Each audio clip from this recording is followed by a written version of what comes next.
तो बेटा राधे राधे। बोलो हम लोग नहा धो लिए, पूजा पाठ भी कर लिए, सब्जी बना लिए हैं, सिर्फ और सिर्फ रोटी बनाना है। जा रही हूँ रोटी बनाऊंगी, इनको भी ले जाऊंगी साथ में किचन में, वहीं पर बैठेंगी।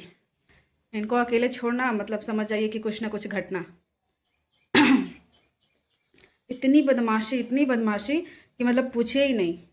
अभी हम लोग अकेले हैं दोनों माँ बेटी। इनके पापा गए हैं यूपी, यूपी का ड्यूटी ले लिए इनके पापा। मैं कितना भी मना करती हूँ, कितना भी समझाती हूँ कि यही बिहार में ही ड्यूटी कीजिए, बट नहीं, वो प्रेफर कर देते हैं यूपी को। तो यूपी का ड्यूटी मिल जाता है उनको। फिर कहते हैं कि जाना ही पड़ेगा, तो चले जाते हैं हम दोनों को छोड़ के। अनजान शहर में माँ बेटी का अकेले रहना। घर तो एकदम सेफ है, ये वाला घर में कोई प्रॉब्लम नहीं है, कहीं से कुछ भी डर नहीं लगता है, कुछ भी मतलब एकदम पूरा सेफ्टी है। बट मैं आप लोग को एक इंसिडेंट बता रही हूँ। कल शाम में ये क्या की हैं कि कल शाम में जैसे दोपहर में हम लोग को नींद आ रही थी दोनों माँ बेटी को, तो हम लोग सो गए थे। सो एक्चुअली ये जब सोती है ना दोपहर में, तो मैं भी कोशिश करती हूँ कि मैं भी सो जाऊँ, क्योंकि मैं भी तो इंसान ही हूँ ना, थक जाती हूँ। इनके पीछे पीछे भागना, इधर उधर देखते रहना, एक मतलब एक सेकंड के लिए नज़र इधर उधर हटी कि दुर्घटना घटी। कौन बदमाशी करता है? कौन करता है बदमाशी? तो दोपहर में ये सोती हैं तो कोशिश मैं भी करती हूँ कि सो जाऊँ, और कभी कभी तो मतलब अपना काम ही करते रहती हूँ, पढ़ाई लिखाई या फिर यूट्यूब वगैरह जो रहता है वही सब देखती हूँ अपना। तो शाम में जब हम लोग सो के उठे दोनों माँ बेटी, तो मैं सोची कि मतलब जो ये खिलौना वगैरह इधर उधर छिट छट की रहती है ना, उन सबको समेट के, और उसके बाद किचन में कुछ बर्तन थे वो सब धो धा के, उसके बाद शाम हो गया था, लगभग 6 बज रहे थे। तो मैंने सोचा कि 6 बज ही गया है, संध्या आरती कर लेती हूँ, उसके बाद दूध लाने जाना था, दूध ले आऊँगी जाके, पहले संध्या आरती करके जाऊँगी। क्योंकि फिर उधर से आते आते शाम हो जाती है ना, तो मतलब संध्या आरती का टाइम थोड़ा सा निकल जाता है, तो फिर से मैं संध्या आरती करती हूँ टाइम निकल जाने के बाद, तो मुझे थोड़ा सा अच्छा फील नहीं होता है।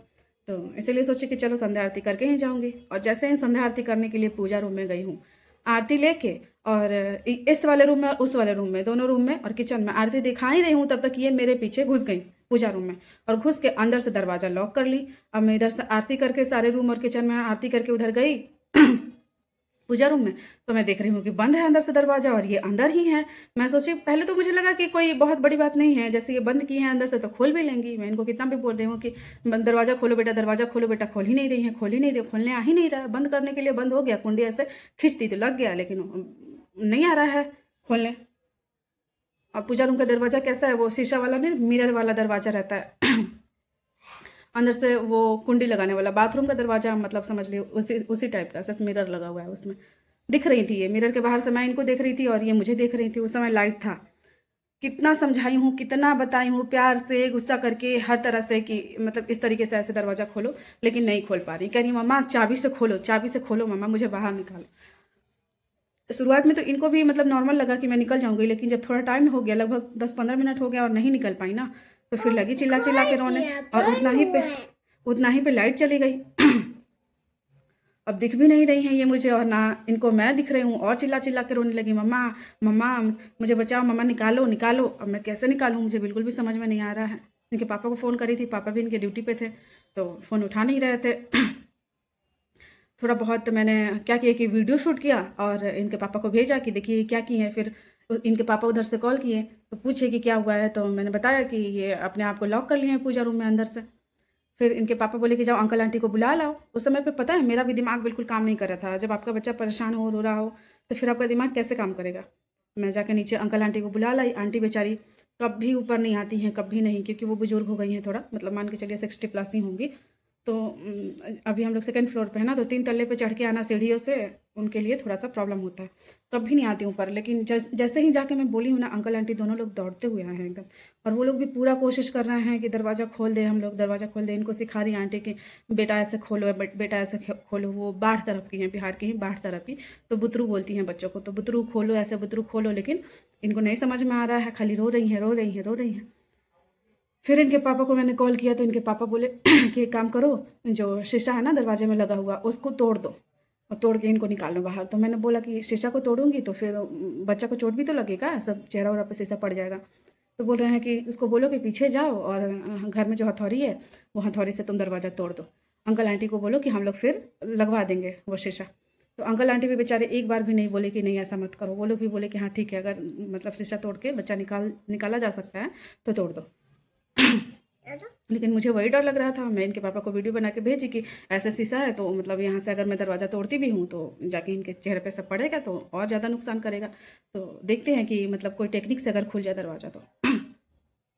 फिर अंकल को मैंने बोला कि एक काम कीजिए अंकल, कोई चाबी सॉरी हाँ बेटा, कोई दरवाज़ा का कुंडी तोड़ने वाला जो होता है ना, वो है अगर आपके जानने भर में तो उनको बुलाइए। अंकल बोल रहे हैं कि मेरे जानने में तो ऐसा कोई नहीं है, तुम अपने रिलेटिव किसी को फ़ोन करो। मैंने बोला यहाँ पे मेरा रिलेटिव है भी तो उस तरफ है, इधर तो कोई है नहीं। मैं किसको फ़ोन करूँ? मेरी जो फ्रेंड है इधर बगल में, उसको मैंने फ़ोन किया। वो भी दौड़ते हुए आई अपने बच्चों को लेके ट्यूशन से वापस लेके आ रही थी अपने बच्चों को। और फिर अंकल को भी मैंने बोला कि प्लीज़ अंकल, आप आपका यहाँ घर है तो आपको तो कुछ तो पता होगा ना कि कोई कुंडी वुंडी को खोलने वाला पेचकस उसका खुल जाएगा ना कुंडी, तो वैसे लोगों किसी को बुला लाइए। और ये अंदर इतना चिल्ला चिल्ला के रो रही थी, इतना चिल्ला चिल्ला के रो रही थी, और इनको रोते हुए देख के मुझे रोना आ रहा था, मेरे आंखों में आंसू भर जा रहे थे बार बार। तब भी मैं अपने आप को पैनिक नहीं की थी, तब भी मैं अपने आप को एकदम कंट्रोल करके रखी थी कि नहीं, मैं निकालूंगी अपनी बच्ची को। फिर अंकल थोड़ा सा हिम्मत करके गए नीचे। ये बगल वाला घर में कुछ काम चल रहा है, पेंटिंग सेंटिंग और मतलब कुछ अंदर का काम चल रहा है। तो वहाँ पे कुछ डीलर भैया लोग थे, लगभग 3-4 लोग थे। तीनों चारों को अंकल बुला लाए। तो अंकल जब भैया लोग को बुला के ले आए हैं तो भैया लोग पहले तो देखे, फिर उन लोगों को भी समझ में नहीं आ रहा था कि क्या करें हम लोग। लेकिन फिर भी वो लोग भी बेचारे इतने अच्छे हैं, इतने अच्छे हैं, इतने अच्छे, मतलब इनको समझा रहे थे अभिषेक को कि पैनिक ना हो, रो नहीं, चिल्लाओ नहीं, हम लोग तुम्हें निकाल लेंगे बेटा, आराम से रहो बेटा, हम निकाल लेंगे। फिर अंकल उन लोग से बोले कि देखिए कुछ हो सकता है तो, शीशा तोड़ा जा सकता है तो। लेकिन वो लोग बोले कि नहीं, शीशा नहीं तोड़ेंगे हम लोग। आप पेचकस लाइए। तो पेचकस ले आए हैं अंकल, और मुझसे बोले कि टेबल कुर्सी कुछ है तो दीजिए। तो टेबल कुर्सी मैंने दिया है। उसके बाद भैया लोग उस पर टेबल पे चढ़ के और पेचकस से जो ऊपर का नेट लगा हुआ था ना, उस नेट को तोड़ के और उसी में हाथ डाल के अंकल से बोले कि रॉड है आपके पास तो रॉड दीजिए। रॉड लगा के और ऐसे कुंडी को अंदर से खोले हैं, तब जाके ये बाहर आई हैं। उतना देर में मेरी क्या हालत हो रही थी, अंकल आंटी भैया लोग, मेरी फ्रेंड, इनके पापा फ़ोन पे, सब परेशान, सब परेशान। मैं ये बात अपनी बहन चांदी और मम्मी को बताई हूँ तो मम्मी और चांदी दोनों कह रही थी कि तुमने हम लोग को कॉल नहीं किया। मैंने बोला उस टाइम पे तुम लोग कुछ नहीं कर सकती थी, तुम लोग इतना दूर दूर हो, अगर तुम लोग आती भी तो टाइम लगता ना। यहाँ पे जो लोग हैं जिनसे मदद हो सकती है उनको मैंने बुलाया, उनको मैंने कॉल किया। फाइनली निकल तो गई, एकदम रो रो के हालत ख़राब कर ली थी, पूरा एकदम आंसू से चेहरा। लेकिन ठीक है, भगवान का कृपा है, राधा रानी का कृपा है, आप लोग का आशीर्वाद है कि अच्छे से सेफ्टी से निकल गई। दरवाज़ा भी तोड़ना नहीं पड़ा, सिर्फ ऊपर का जो जाली था, नेट था, वो तोड़ना पड़ा। अदरवाइज शीशा तोड़ती तो चोट लगती, कितना भी मैं बोलती कि पीछे जाओ तो शीशा का वो चनक के जाता शीशा पीछे, तो वो कहीं ना कहीं चेहरे वहरे पे इधर उधर लगता ही। मैं ये वाला वीडियो, ये सब बातें आप लोगों से सिर्फ इसलिए बता रही हूँ ना कि बहुत से लोग ऐसे होंगे जिनके छोटे छोटे बच्चे होंगे मेरे जैसे ही।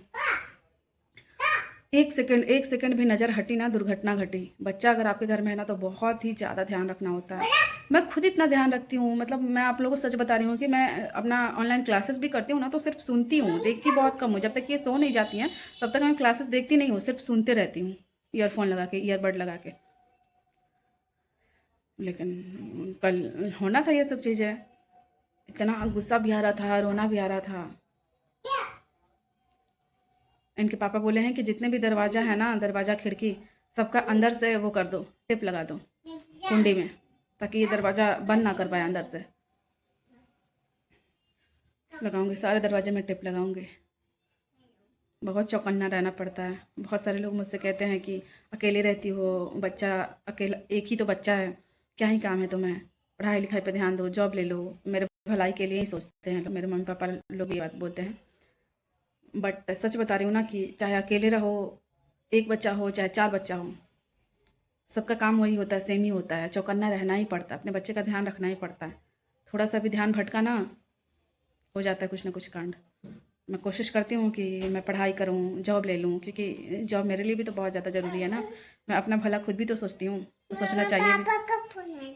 पापा का फ़ोन आ रहा है। हाँ, पापा का फ़ोन आ रहा है। पापा का फ़ोन नहीं आ रहा है, मौसी का फ़ोन आ रहा है। तो यही सब है कि मैं बताई थी ना आप लोगों को कि एक लेडी ने मेरे वीडियो पे चोर को सपोर्ट किया था। उस वीडियो में जिसमें मैंने बताया था कि वो जहाँ पे मैं रहती थी रेंट पे, पहले पिछला वाला घर में, वहाँ पे एक लेडी ने मेरा नेकबैंड चुरा लिया। तो उसी वाले वीडियो पे एक लेडी ने बहुत सपोर्ट किया था और मुझे बहुत उल्टा सीधा बोला था उस चोर को सपोर्ट में। तो वो लेडी फिर से मेरे एक वीडियो जो कि मैंने बोला था कि माता सीता भी तो अकेले रह के अपने बच्चे का परवरिश की थी, तो मुझे कैसे तुम लोग गलत बोल रहे हो कि अकेले रह के बच्चा पालना चाहती हो, ये वो फलाना ढिमाका। तो वो कह रही है कि माता सीता पर तो किताब भी लिखा गया था, तुम्हारे पर भी किताब लिखा जा रहा है, क्या बकवास फालतू का ब्लॉग बनाती हो, खबरदार अपने कायदे में रह के बात करो, ऐसे ऐसे बहुत सारी मतलब भद्दे भद्दे कमेंट करे हैं। मैंने उस लेडी को ब्लॉक कर दिया है क्योंकि मैं फालतू का ऐसे लोगों से भिड़ना नहीं चाहती हूँ। बोलने तो मुझे भी बहुत आता है, इतनी बदतमीजी से बोलने आता है कि मैं क्या ही बोलूँ। और जिस तरीके से गालियाँ लिख के लोग जाते हैं ना, मुझे भी बहुत गालियाँ देने आती है, बट फालतू का एनर्जी अपना वेस्ट नहीं करना चाहती हूँ ऐसे लोगों पे। सिर्फ इतना कहना चाहूँगी कि माता सीता पे रामायण लिखी गई थी, किताब लिखा गया था, बट अफ़सोस कि फिर भी आप जैसे लेडीज़ को उस किताब को पढ़ के, रामायण को पढ़ के, सुन के, जान के, तब भी कोई बुद्धि नहीं होती है, कोई समझदारी नहीं होती है। बस दूसरों को जज करना है, जजमेंटल होना है हर बात पे, पर्सनली लेना है हर चीज़ को, लड़ना भिड़ना है, दूसरों को देख के जलना है। लिखिए कमेंट में कि अपने पति को उसकी माँ से अलग करा दी, एक बेटे को उसके माँ से अलग करा दी। अच्छा, सही में, सही में? और उस माँ ने अपने ही बेटे बहू को अलग कराने की कोशिश करी, वो नहीं, उसका कुछ नहीं। छोड़ो, ज़्यादा बोलना ही नहीं चाहती हूँ। तो यही बस मैं इतना ही कहना चाहती हूँ कि अगर आपके घर में छोटे छोटे बच्चे हैं तो ध्यान रखें। मुझे पता है सब लोग ध्यान रख रहे होंगे, लोग मुझे ही बोलेंगे कि तुम ध्यान रखो, दूसरों को क्या सिखा रही हो। क्योंकि मैं ऐसे बहुत से लोगों को जानती हूँ जिनके 2-2 3-3 बच्चे हैं, फिर भी वो बहुत अच्छे से ध्यान रखते भी हैं, साथ में घर का सारा काम भी कर लेते हैं, जॉब भी कर लेते हैं, बहुत कुछ कर लेते हैं। ग्रैंड सल्यूट, मतलब दिल से इतनी रिस्पेक्ट होती है ना, मैं क्या ही बताऊँ कि लोग अकेले 2-2 3-3 बच्चे पाल लेते हैं, सारा काम अपना देख लेते हैं। मैं भी कोशिश कर रही हूँ, बट फिर भी मुश्किल तो है ही। अभी बहुत सारे लोग मुझसे ये भी बोले कि चली जाओ कुछ दिन के लिए मायके, या फिर किसी को बुला लो। तो किसी को बुलाना भी चाहूँगी ना तो कोई इतना फ्री है नहीं, एक्चुअली सबका पढ़ाई लिखाई है, सबका अपना काम है, तो कोई आ नहीं सकता है। वहाँ पे भी 2-2 बच्चे हैं ना, तो मम्मी को भी बुलाऊँगी तो नहीं आ पाएगी। और इनके पापा को कितना भी मना करूँ कि बाहर ड्यूटी मत लीजिए, नहीं मानते हैं। एटलीस्ट इतना रहता है ना कि बिहार में रहते हैं इधर, तो कितना भी लेट होता है तो रात में तो घर आ ही जाते हैं। लेकिन क्या ही बोलूँ, चलो ठीक है, चलिए फिर मिलते हैं। अभी मैं रोटी बनाने जा रही हूँ, भूख लगी है। अभी आ जाओ, बाय बाय कर दो, आ जाओ तो इधर। बर्तन सर्तन लेके बिछौना पर रख के खेलती हैं, देखिए क्या है, खाना बना रही हूँ बैठ के। आ जाओ, बाय बाय कर लो तो सबको, राधे राधे कर लो, बोल दो राधे राधे। अभी कंघी की हूँ, सारा बाल ख़राब कर ली लड़की। और आपने कल क्या किया था, दरवाज़ा लॉक कर लिया था, आपसे नहीं करोगी ना ऐसा, नहीं करोगी ना? कर दो, कह दो सॉरी मम्मी, अब नहीं करेंगे ऐसा। बाय बाय कर दो, बाय बाय बोल दो, राधे राधे, जय हिंद, जय भारत।